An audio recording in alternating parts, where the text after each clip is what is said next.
The following program is made possible by supporters and friends of Biblical Foundations Academy International.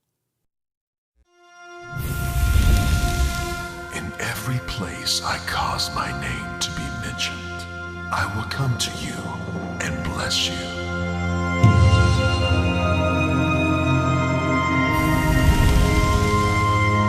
In this house and in Jerusalem, I will place my name forever.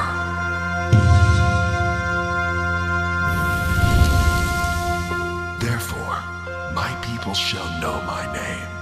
Here I am.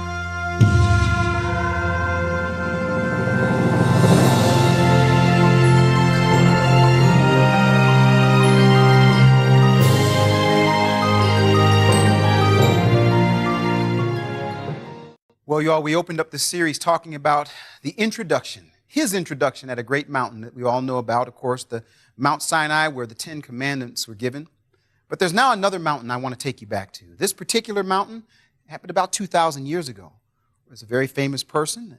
You're going to actually learn more about his name in the next session. Some people call him Jesus, other people call him Yeshua, but there is no argument over the fact of what he did. He taught an awesome prayer on a mountain.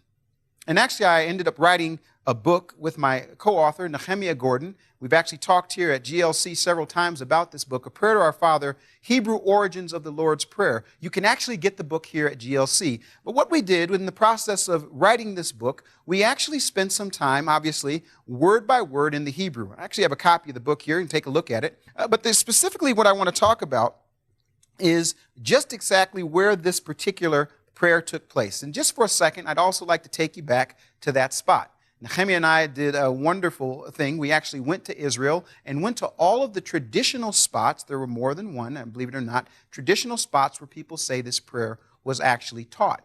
I actually have a picture here. I'd like to show you what would have been seen if you were Yeshua walking out of your house, looking over to this particular mountain. If you look at the one right in the middle, that would have been called the mountain.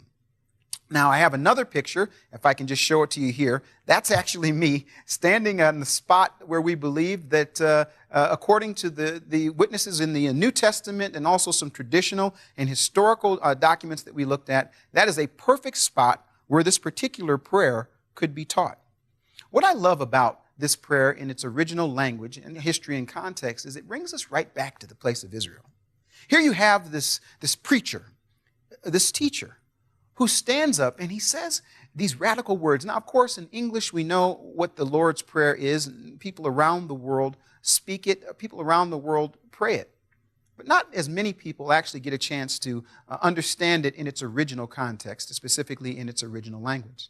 The first phrase, a wonderful phrase, he says, Avinu Shebashamayim, our Father who is in heaven.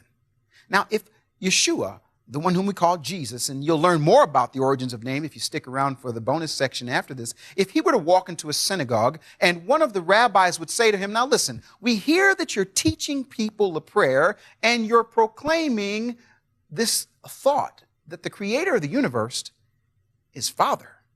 Where did you get the idea of this? If you were to look at most modern commentaries, both certainly in the Christian tradition, they would tell you that when he used the word Father, it was something that would have shaken the very foundations of the world. Well, if we were to have to walk with him and peek over his shoulder, and let's just recreate this. Imagine that this one whom we call Jesus, Yeshua, walked into a synagogue, and the rabbi said, listen, are you the one who's teaching people to call Yehovah Father? And he were to say, well, let's open the scroll. And if he opened the scroll, he'd go to say, maybe Isaiah. And if he were to go to Isaiah, let's peek over his shoulder just for a second and see the Hebrew words that he would be looking at, because you know the scroll obviously is written in Hebrew. Here are the words right here. Let's take a look. Let's peek over his shoulder. Here is what he would say to the rabbi. He'd say, well, here it is right here in Isaiah 63:16. You, starting from the right, you, that's the word you, and then of course in the middle, you all know this word clearly by now. You know that those are the four letters we've explained. If you were to add the vowels in there, that would be you, Yehovah. Even back 2,000 years ago, when Yeshua would have opened up that scroll, he would not have said you and placed the vowels of Adonai there. He wouldn't have said a title. He would have called the name that he understood. And then, of course, the next word says Avinu. So what it says in Hebrew is you, Yehovah, are Avinu, our Father. Isaiah 63:16. Who is our Father? Yehovah himself. So we've got this wonderful thing going on. He stands before the people. He's on the place called the mountain. It's a beautiful, beautiful place. I'm telling you, when I stood there, Nehemiah and I actually did a little test just to see how long or how far he could walk to still hear my voice. Based on our calculations, we believe that at least 5,000 people could be there. And again, that's another series. Maybe we can come back and talk about that series, A Prayer to Our Father, Hebrew Origins of the Lord's Prayer. But let's stick on the issue of the name. Certainly, Yeshua would have understood, Jesus, he would have understood that you, Yehovah, are our Father. And then he does something that really, really gets me excited. He goes on to the second phrase of the prayer. Now, I have to tell you, this series is called His Hallowed Name. Where did I get that idea? Well, certainly I got it right from the one who taught us 2,000 years ago about who our Father is. He does something that literally is radical. Now, in English, we kind of pass over it. Our Father, who art in heaven, hallowed be thy name, sort of like this poetic way of saying his name is hallowed. But when we look at the Hebrew, when we look at the version, what I call the left-handed version of the Bible, when we open it up, we see something really quite radical. I have it here for you. Let's take a look. It says this, when he's speaking to the people, and of course we actually shared from the Hebrew Gospel of Matthew, which is the Hebrew version of our English Matthew, and when we open up that particular version, I call that the left-handed version of the New Testament, and I read it, I hear the prayer, it comes out this way, Avinu Shebashamayim, and then he could have said anything in the second phrase. He decides that the second phrase will be focused on what we're to do about that name. In other words, Isaiah says, you, Yehovah, are our Father. In the prayer, he says, Avinu Shebashamayim, our Father who art in heaven. So he knows that our Father has a name. So what does he do? He tells the people, Yit Kadesh Shim Ka. Go back to the slide. Let's look at it again. It says right there, Yit Kadesh Shim Ka, which means your name be sanctified. Now, you all have to understand something. When he said that in Hebrew, it's a little different than us hearing it in English. In English, it's sort of like a statement of fact, your name is holy. In Hebrew, he's saying this, your name be sanctified. You all, it's called a two-way call to action. You cannot sanctify his name without doing something about it. And when I hear Yit Kadesh Shimcha, we already talked about this earlier with my Torah scroll. If I open up my Torah scroll and I see the first words spoken from the creator of the universe that are written, he says Yehi Or, which is the Jessiv saying light be. In the same way, Yeshua is teaching this. Your name, Yit Kadesh Shimcha, be sanctified. It is a call to action. I will tell you something. What we have an opportunity to do now, with the information that we have and the inspiration that we have, we get a chance to take that call to action and put it in our lives. How do we sanctify his name? The word sanctify in English, we would use the root word kadash or kadosh, which means to sanctify. And so that means that we're saying, listen, your name be sanctified. Now, this is interesting because what we find is that he's making a connection between the name and the word holy. Let's take a look at a few scriptures, if we can right now, on making this connection between the word holy and the word name. Psalms 145:21. Here's what it says. My mouth will speak the praise of Yehovah. And I hope you don't mind. I'm going to go ahead and put the actual name with the consonants and the vowel based on the manuscripts. You won't find this in most English versions, but we're at God's Learning Channel. We've learned something. Let's go ahead and say it the way we would read it if we read it in the scroll. My mouth will speak the praise of Yehovah, and all flesh shall bless his holy name forever and ever. That's Psalms 145:21. Let's stop for a second. It says, all flesh shall bless his holy name. How do we bless his holy name if we don't know it? How do we sanctify his name if we cannot proclaim it. How do we vow in his name? Unless we can pronounce it, we've got to understand what his name was. Now, certainly you have to believe this, that back in the first century, even though there was a ban on the name, do you think that this one whom we call Yeshua, do you think he would go with the rabbinic ban, or might he break the ban? Do you think he would go with the tradition that says, don't speak the name, only speak a title? Now, you understand something about him. He says, listen, we don't go with the rules of men. Let's stick with the commands of the creator of the universe. Do you believe he would bless his holy name by proclaiming it? Or would he say, stay away from it? Why does he let the second phrase of the prayer be Yit Kadesh Shimcha if he's living by the rule of the rabbi back in those days? There's no question. Based on what we understand as we read in Hebrew Matthew and we read throughout the Tanakh, which was his Bible, he would understand that the name is to be proclaimed. It is to be praised. It is to be run into. You can pray it. You can praise it. You can sing it. His name is something that we vow in. It goes on and on and on.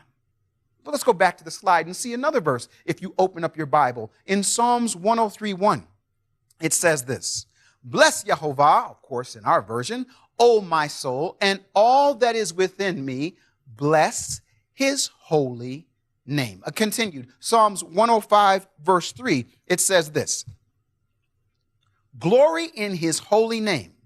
Let the heart of those who seek Yehovah be glad." That's what it says. I'm glad.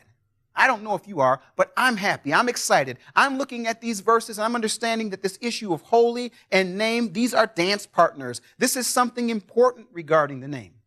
But we've got to stop. There are some of you that are like me. And I mentioned it in the first series. I think it was the first series. I said, I've shaken the family tree, cannot find any Jewish blood, at least that I know. Don't know about the DNA. I don't have any Jewish parents, grandparents, great-grandparents, aunts, or uncles. I am what would be considered to be a foreigner. I mentioned to you before, I think there are 3 T's for me: time, Torah, tetragrammaton, his name.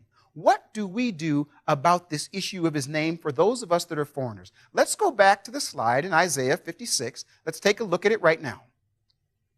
"Also the foreigners who join themselves to Yehovah, to minister to him and to love the name Yehovah." I mentioned it before. Time, Torah, and his name right there in Isaiah 56:6. It lets me know as a good old-fashioned United Methodist that there is a place for me to make a connection with the creator of the universe. Through time, understanding what time it is according to his calendar. Through Torah, the word that he has given, and through his name. Now, let's take another look at another verse. I've got it here for you. Let's look at it right now. Also concerning the foreigner who is not from your people Israel, when he comes from a far country for your great name's sake, and your mighty hand and your outstretched arm, when they come and pray toward this house, it says this, "Then hear from heaven, from your dwelling place, and do according to all for which the foreigner calls to you, in order that all the peoples of the earth may know your name, and fear you as do your people Israel." Can I just spend a couple minutes on that?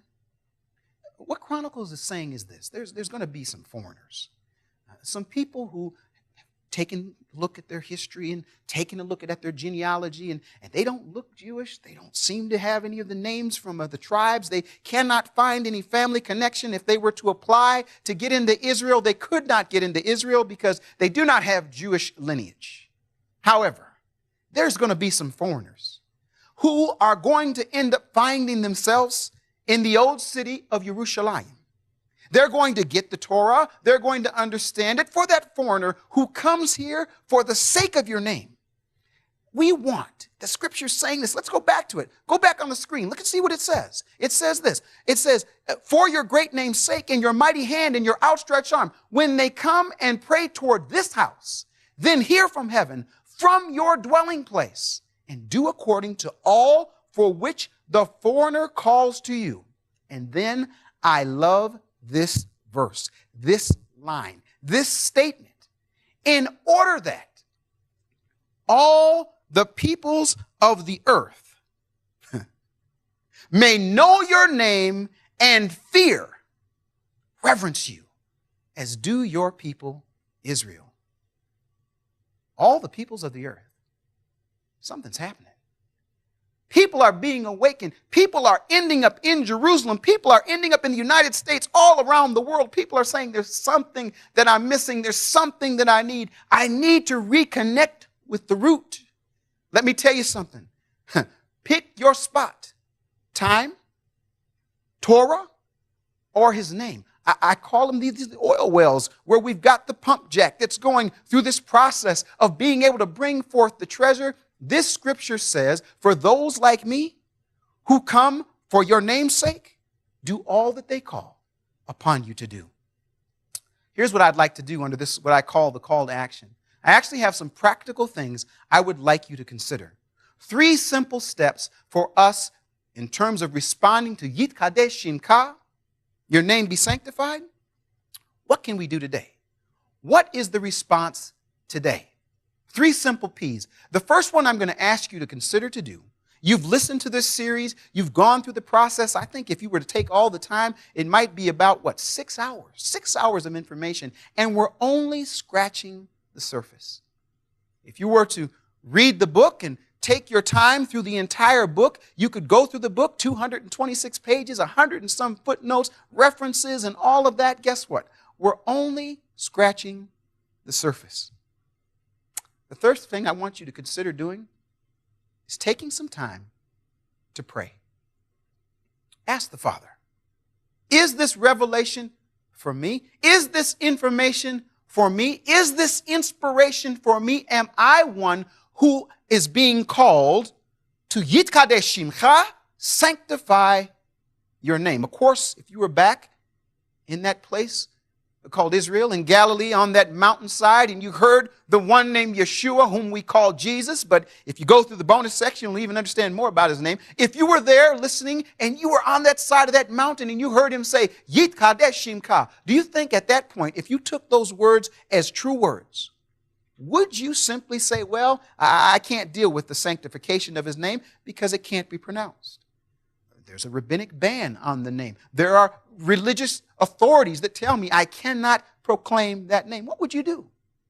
I hope the first thing you're going to do is this. You're going to pray. You're going to spend some time in that closet where there's nobody in your ear telling you about tradition.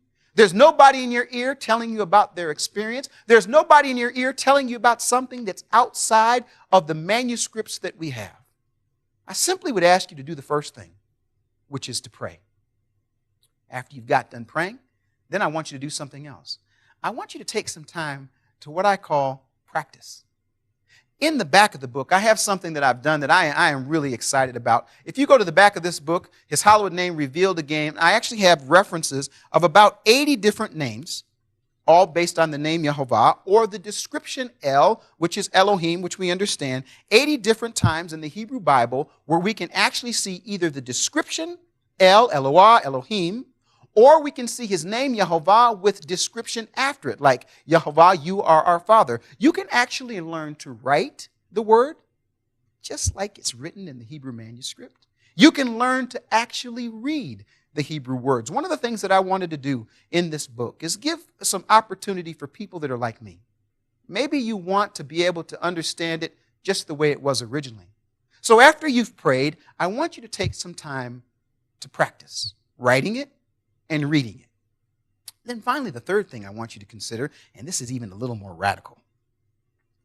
I'd like you to consider proclaiming his name.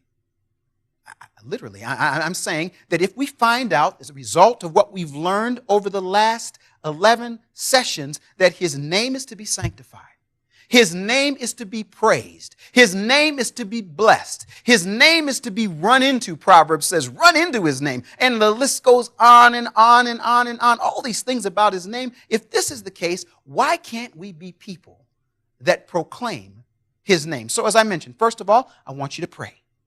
Spend some time after you get done with this series. Say, okay, I don't want to listen to Keith. I don't want to listen to what he's learned. Maybe you haven't even taken the time to go through the book. Just pray and ask the Father, is this for me?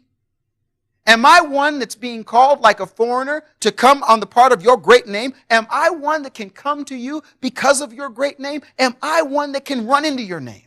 I want you to pray. Don't ask me about it. And this is really radical. Now, I'm going to say something that's probably not going to go over too well. I don't even want you to have to feel like you got to ask your rabbi or your pastor. Ask your Father whether or not this is for you. And then, as I mentioned, then spend some time practicing, looking at the words and interacting with the words in the back of the book. You can learn them all. And then you do this wonderful thing, what I call it for the devotional life. In the back, what I have are all of these names with a DVD, where in fact you can go through each one of these names and you can learn them. And what I've done, and this is maybe from my tradition, maybe I got it from the Zulus, I don't know, maybe it was from Moses, I actually put some music behind at least each of the tracks that we have. And for those that don't like the music, I have what's called a practice track where there's no music in the background. But for me, I love to hear the music and to proclaim his name. It's changed my devotional life. Many people, including Tommy here at God's Learning Channel, she's testified. She says when she hears the name, she wants to sing the name. She wakes up to the name. His name is worthy for us to be praised. His name is worthy for us to bless it. So I want you to pray. I want you to practice, and I want you to proclaim. I want you to consider something, you all. I mentioned in the very beginning, I said, when the creator of the universe decided that he was going to let his name be revealed to all of mankind in written form, I mentioned to you that maybe they had a meeting and maybe there was a bulletin board and maybe there was even an announcement. I don't know. But he did, in fact, declare his name that we can read it even now in the written scriptures. And what is his name? He says, listen, in the beginning, Yahi-or, which means light be. The word Yahi, as we found out, is from the same root as his name, Yehovah, which comes from the verb to be. Yehovah comes from that verb. Now, here's what I want you to consider. We have before us pray, practice, and proclaim. Imagine a meeting that would take place if, in fact, we were to come together, people around the earth, and to begin to praise and proclaim his name. I am just wondering if there might not be another meeting in heaven. I actually have got a little slide. I just want you to consider. Now, we've been together now all of these series. Can I just give you a little more of my creativity? Let's take a look at what I think would be another slide that would be another bulletin board announcement that might take place in heaven. All the hosts of heaven are invited to a meeting in the throne room at the time of the sighting of the new moon regarding the revival that is taking place on earth. What are you saying? I think that if we began to proclaim his name, regardless of this issue of pronunciation, if people began to move beyond tradition, if they would pick that well, his name, and begin to proclaim it, and learn it and understand it. And we found, according to Scripture, by the way, wherever he says, I cause my name to be mentioned, I shall come to you and bless you.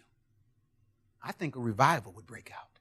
What if people beyond denomination, beyond history, beyond differences, ethnic differences, and even language differences, whatever language you're from, you can say the word Yehovah. And if you're uncomfortable with what we find in the manuscript because of tradition, or maybe you think that that one is just too powerful, you can at least say the poetic form, Yah. What would happen if we were to take this information around the world? It's happening. What would happen if churches and synagogues, people, regardless of the religious background, came together around the common ground of his name? I call it the call to action. We are looking for ambassadors of his name. People that are not afraid to have their hands slapped. People that are willing to take the information and let it be inspiration to them. People that are willing to share this information, whether it be the pastor, the rabbi, the choir director, the person that's in the pew, the person that's in the synagogue, or the person that's in the street. What if we became people who became ambassadors of his name? I think a revival would break out. I think there'd be an announcement in heaven saying something is happening down on the earth. people are beginning to proclaim my name. Well, I can only tell you this has been a blessing for me. And I can also tell you that as a result of taking the time to learn over the last 8 years, with everything I've been given, the information and the inspiration, the best way to tell you is this. I'm at a place now where I just cannot contain the information. I'm at a place now, you all, that when I first came back from Israel, I got to be honest with you, as a United Methodist pastor, I was nervous. How can I begin to share with people, because of the tradition that I grew up in, how can I share with people about this name? And so guess what I did? I didn't. I wrote a little private study called For His Name's Sake and gave it to a few people in the ministry and thought I was done. And then I do this with Nehemiah. We begin to study this prayer in its original context, and we find out that no, it's not hallowed be thy name. It's your name be sanctified. Can I leave you just with one more passage that gives an explanation of where I'm at? Can you turn with me to the book of Jeremiah? And here it is for us right here. But if I say I will not remember him or speak any more in his name, if I say I will not remember him or speak any more in his name, then in my heart it becomes like a burning fire shut up in my bones, and I'm weary of holding it in, and I cannot endure it. Jeremiah says, if they tell me because of tradition, I can't speak in the name. If they tell me because of religious authority, I can't speak in the name, then it becomes like a fire. That's what happened to me. And I can't hold it in. His name shall be proclaimed.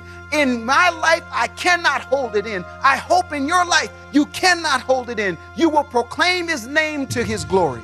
Take the opportunity to get the information and the inspiration. I've put up here another copy of the book. It's hallowedname.com. Let's get the name. Let's proclaim the name and share it with the nation. Amen. Can you say lightning strikes twice?